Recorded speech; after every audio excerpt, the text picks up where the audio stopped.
नमस्कार विद्यार्थी मित्रांनो, दिस is Nihal. Welcome back to Global Online Marathi.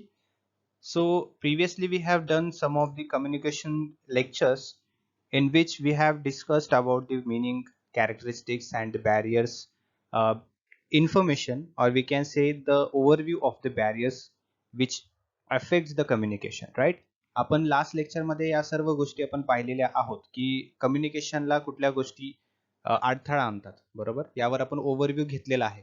आजच्या लेक्चरमध्ये आपण त्याच बॅरियर्सना थोडंसं डिटेलमध्ये पाहणार आहोत. सो खूप इम्पॉर्टंट होणार आहे आजचा लेक्चर. सर्वांनी शेवटपर्यंत हा व्हिडिओ पाहायचा आहे आणि जास्तीत जास्त होईल तितकं तुम्ही शेअर करायचं आहे. जी तुम्हाला लिंक यूट्यूब वरती मिळेल ती सर्वांना शेअर करा, through WhatsApp, through any social media. ठीक आहे. तर कम्युनिकेशन करताना काही टप्पे असतात, ॲज यू नो, है ना. त्या टप्प्यामध्ये काहीही बॅरियर्स येऊ शकतात. ते बॅरियर्स कुठल्या टाईपचे असतात, ते अडथळे कुठल्या टाईपचे असतात, नॉईज असू शकतो का, या सर्व गोष्टी आपण इफेक्टिव्ह कम्युनिकेशन बॅरियर्स मध्ये पाहणार आहोत. ठीक आहे. त्याआधी सर्वात महत्वाची गोष्ट म्हणजे येणाऱ्या महाराष्ट्र सेट 2023 मार्च 26 च्या एक्झामिनेशन साठी आपण पेपर 1 चा फुल कोर्स जो आहे तो प्रोव्हाइड करत आहोत. त्यामध्ये आपल्याला 50 मॉक टेस्ट मिळणार आहे, ज्याचा सराव करून तुम्ही जास्तीत जास्त कन्सेप्ट तुमचे क्लिअर करू शकता थ्रू दी MCQs. ठीक आहे. त्यामध्ये हे जे मॉक टेस्ट आहेत आपल्या एक्झामिनेशनच्या पॅटर्न सारखेच आहेत, जेणेकरून तुम्हाला पेपर पॅटर्न सुद्धा व्यवस्थितपणे समजेल, किती मार्क्स असतात ते सुद्धा व्यवस्थित समजेल, ओव्हरऑल पॅटर्न तुम्हाला समजणार आहे. त्यासोबतच तुम्हाला काय मिळणार आहे तर नोट्स मिळणार आहेत, सर्वात महत्वाचं, ज्यामध्ये तुम्ही तुमची कन्सेप्ट क्लिअर करू शकता. ओव्हरऑल फर्स्ट युनिट पासून ते शेवटच्या युनिट पर्यंत सर्व तुमचे कन्सेप्ट या नोट्स थ्रू कव्हर होतील. त्यानंतर व्हिडिओ लेक्चर सुद्धा तुम्हाला मिळणार आहेत, ज्यामध्ये तुमचं कन्सेप्ट फर्स्ट युनिट पासून ते शेवटच्या युनिट पर्यंत all the topics including each unit सर्व कव्हर होतील. ठीक आहे.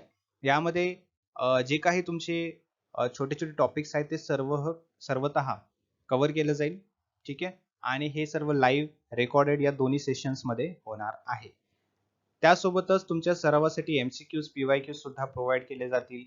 Crash courses, mock test, marathon, ह्या सर्व गोष्टी तुम्हाला या कोर्समध्ये मिळणार आहेत, जेणेकरून पेपर 1 चा ओव्हरऑल स्टडी तुमचा कव्हर होणार आहे. तुमचं प्रिपरेशन जे आहे ते आणखीन बूस्टअप होणार आहे. ठीक आहे. So feel frank to contact on this number. Okay, feel free to contact. सर्वांनी व्हॉट्सअप मेसेज किंवा व्हॉट्सअप कॉलच करायचा आहे. नॉर्मल कॉल किंवा नॉर्मल मेसेज चालणार नाही. या नंबरवरती व्हॉट्सअप मेसेज किंवा व्हॉट्सअप कॉल करा जॉईन करण्यासाठी, किंवा ऍप्लिकेशनची लिंक मी डिस्क्रिप्शन बॉक्समध्ये दिलेली आहे, त्यावरती क्लिक करा, ऍप्लिकेशन डाउनलोड करा आणि ऍप्लिकेशन थ्रू सुद्धा तुम्ही हा कोर्स जॉईन करू शकता. ऑलराईट. त्याचप्रमाणे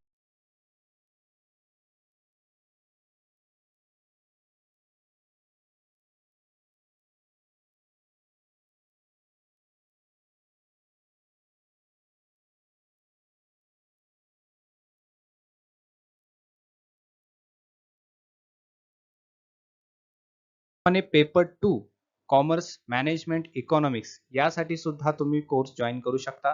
त्यामध्ये तुम्हाला mock test, notes, video lectures, MCQ, PYQs, PDF, marathon, crash courses या सर्व गोष्टी तुम्हाला मिळणार आहेत.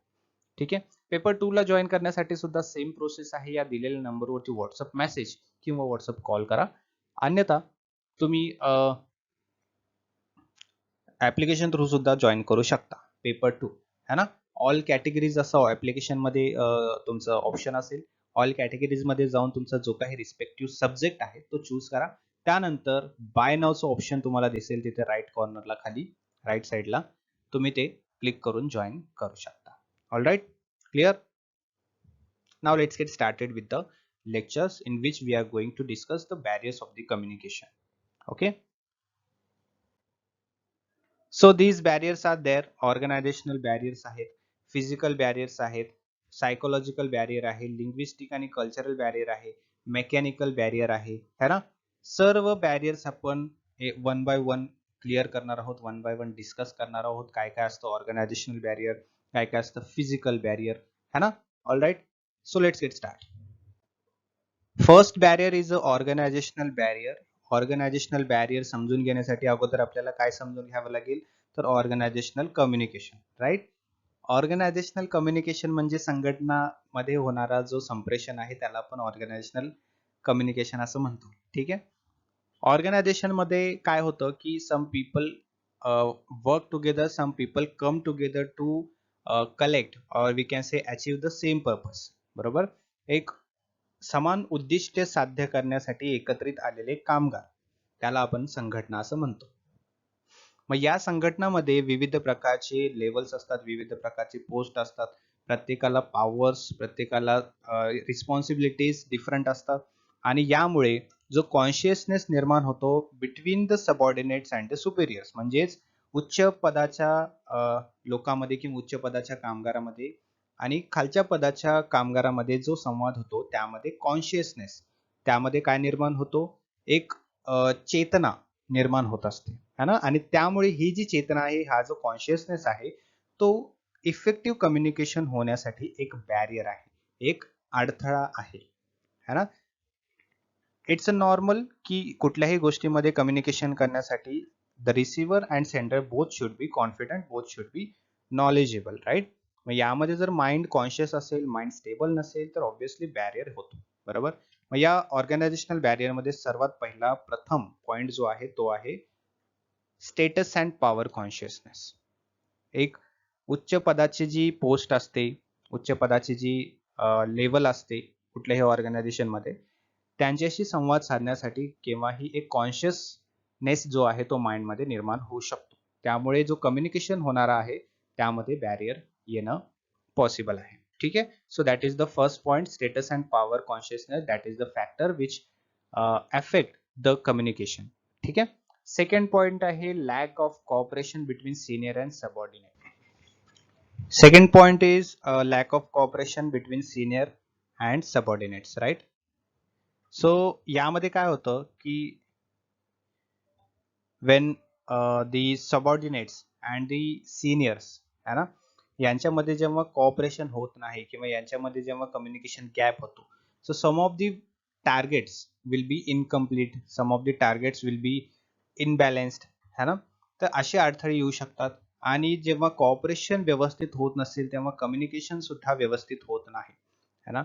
सो कुठलंही काम कंप्लीट करण्यासाठी कोऑर्डिनेशन असणं, प्रॉपर कम्युनिकेशन असणं गरजेचं आहे, right. So that's why lack of cooperation will affect basically in the effective communication. Third is inadequate facilities and opportunities. Some of times what happens in the organization, there are multiple facilities which are not there to use है ना. असंही असू शकतं किंवा त्या facilities नसतातही. बरोबर.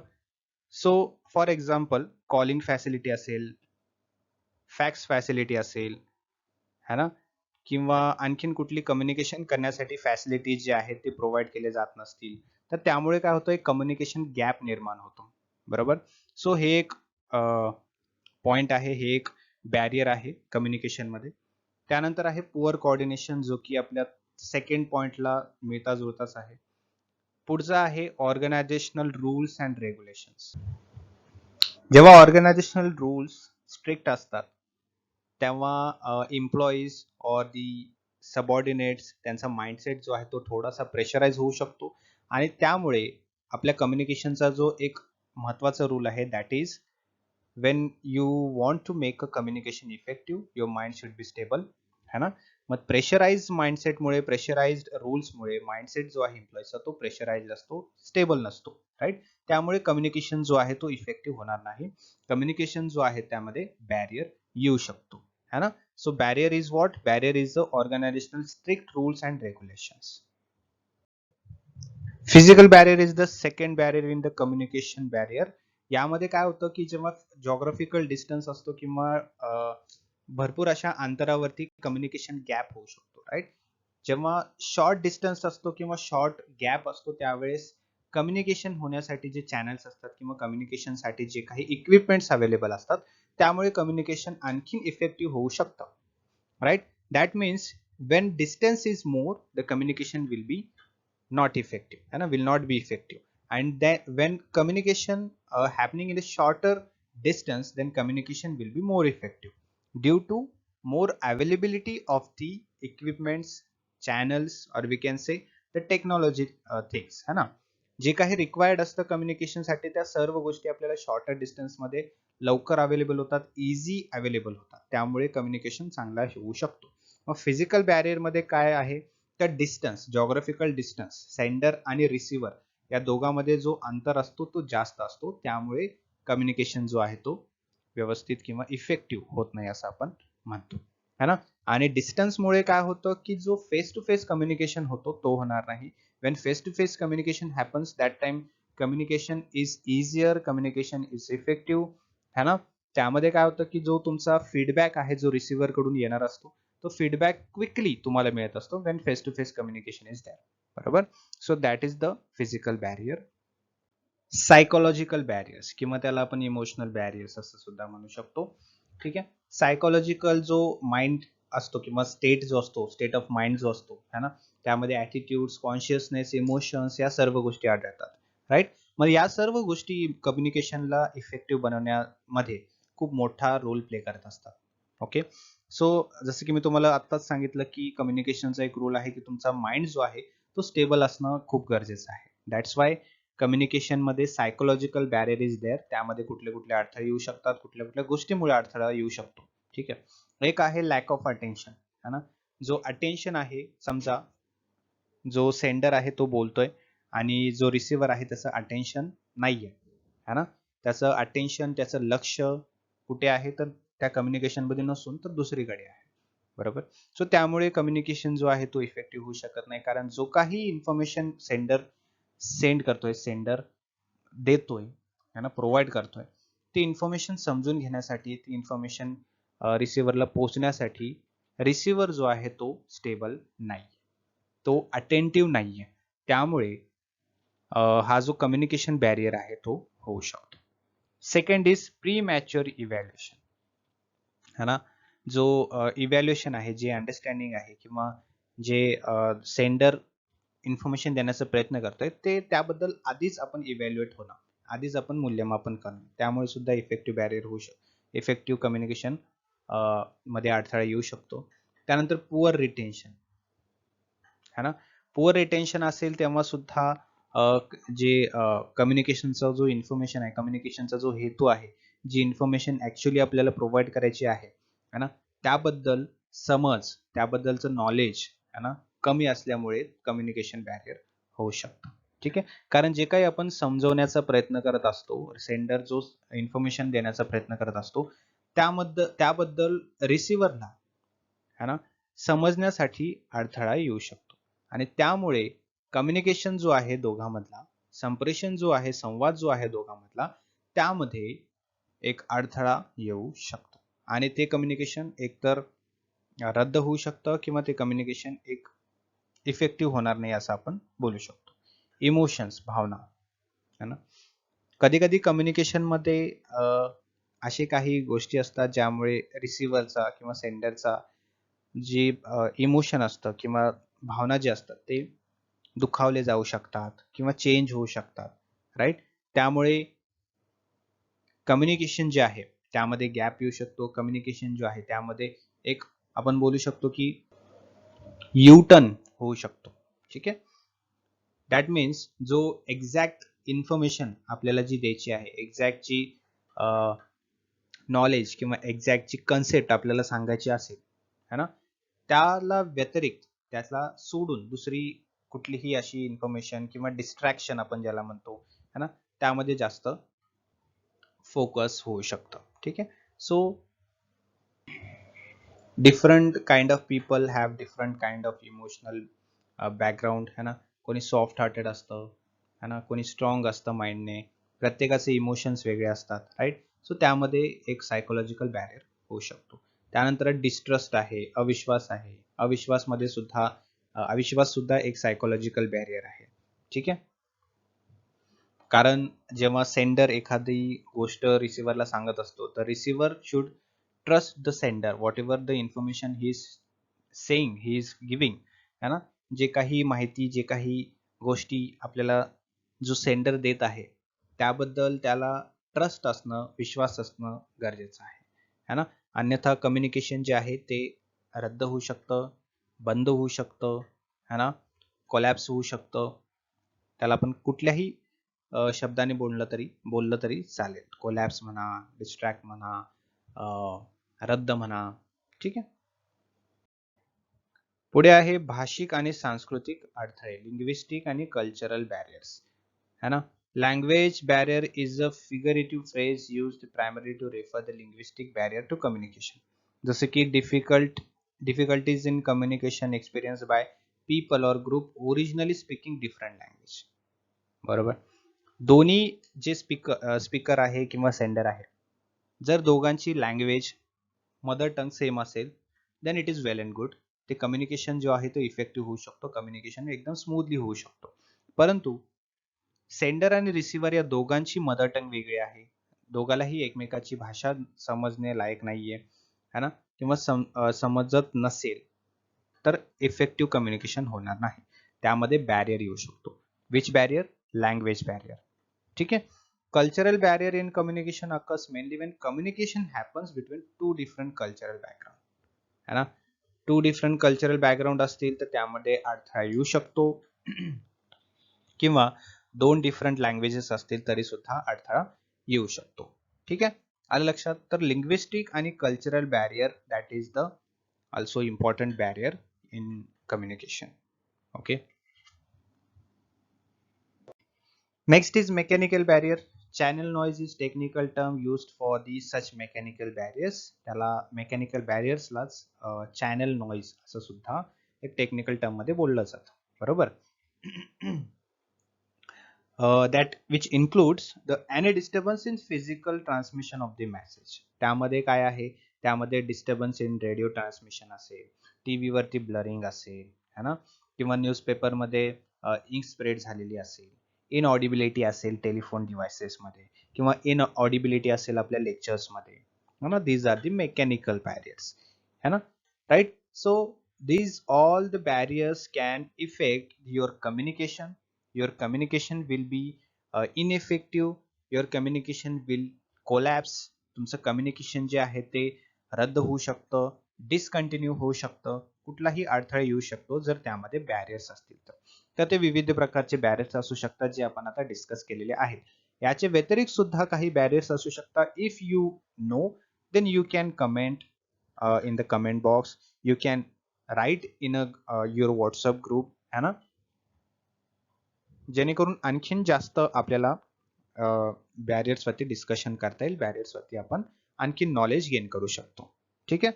All right. So these are the barriers. Next is how overcome these barriers in the communication. मग यामध्ये कुठल्या कुठल्या गोष्टी आहेत ज्याला आपण ओव्हरकम करू शकतो, सॉरी बॅरियर्सला ओव्हरकम करू शकतो, है ना. त्यामध्ये आहे फीडबॅक.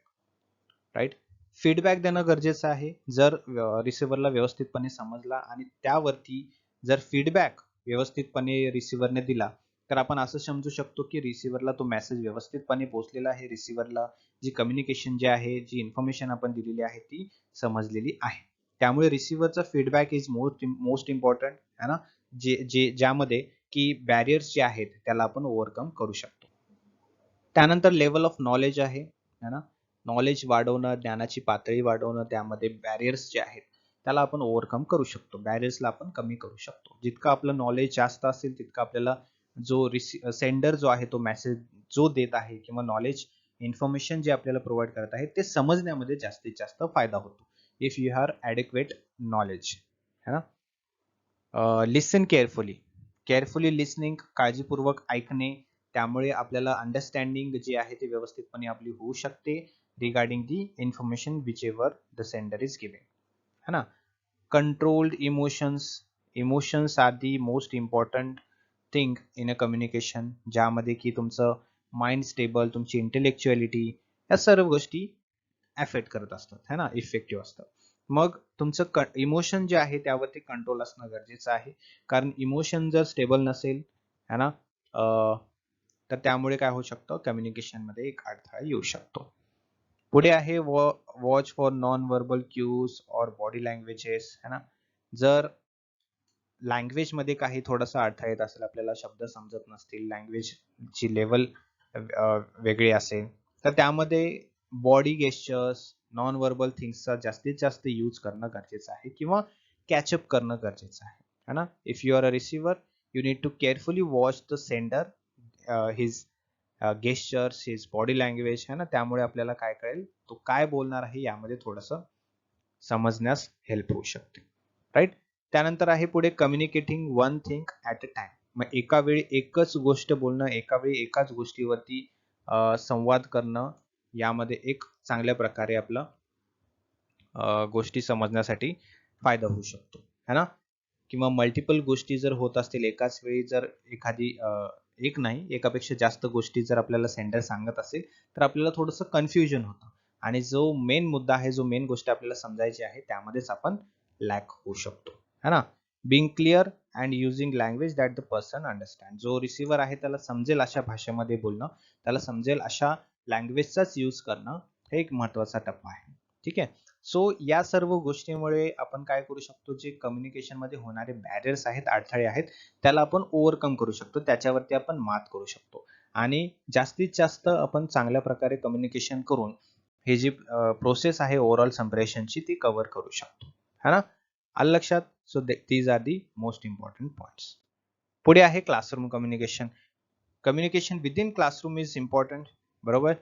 त्यामध्ये स्टुडंटला शिकण्यासाठी, चांगल्या प्रकारे शिकण्यासाठी, है ना, कम्युनिकेशन व्यवस्थित असणं क्लासरूम मध्ये गरजेचं आहे, है ना. वर्बल, नॉन वर्बल, रिटन अशा तिन्ही प्रकारे क्लासरूम कम्युनिकेशन होत असतं, है ना. मौखिक, गैरमौखिक आणि लेखी पद्धतीमध्ये. Okay. Verbal communication refers to sending and receiving the message through sounds and languages. Verbal मध्ये काय होतं, आपण वर्ड्स यूज करतो, है ना. त्यामध्ये साऊंड्स असतील, त्यामध्ये लँग्वेजेसचा एक ऍडिशन आहे, है ना. तर हे आपलं वर्बल कम्युनिकेशन झालं. Teacher can address one students or whole classroom through verbal communication. For example, teacher may ask students to stand up, which is verbal communication, है ना. विद्यार्थ्यांना सांगितलं जातं, एखादी कमांड दिली जाते, बरोबर, काहीतरी करण्यासाठी सांगितलं जातं, तर ते झालं तुमचं वर्बल कम्युनिकेशन, है ना. Practically you are present there, तुम्ही you are using the gestures, words, है ना. That is the verbal communication. पुढे आहे नॉन वर्बल कम्युनिकेशन, ज्यामध्ये फक्त फेशियल एक्सप्रेशन्स आहेत, गेस्चर्स आहेत, हावभाव आहेत, पॉस्चर्स आहेत, फक्त पिच ऑफ व्हॉइस आहे, है ना. या सर्व गोष्टी असतील तर त्याला आपण नॉन वर्बल कम्युनिकेशन असं म्हणतो, है ना. जसं की एखादा क्वेश्चन विचारला की विद्यार्थ्यांना, त्यांचं उत्तर असतं मुंडी हलवत आहेत, फक्त हो हो, नाही नाही असं मुंडी हलवत आहेत. That gesture is the non verbal communication, है ना. इफ यू आस्किंग समवन की how was your paper, if someone is gesturing like thumb, that means okay, है ना. He is not using the words, है ना. He is not speaking out, right. तो बोलत नाहीये, तो काय करतोय, फक्त गेस्चर दाखवतोय, हावभाव दाखवतोय. त्यावरून आपल्याला कळतंय की त्याला काय म्हणायचंय. तर ते हावभाव, ते गेस्चर्स, ते सायन्स जेव्हा यूज केले जातात, that is the non verbal communication. ठीक आहे, आलं लक्षात. So these are overall the communication barriers, how to overcome the communication barriers and some of the verbal non-verbal written classroom communication. ठीक आहे.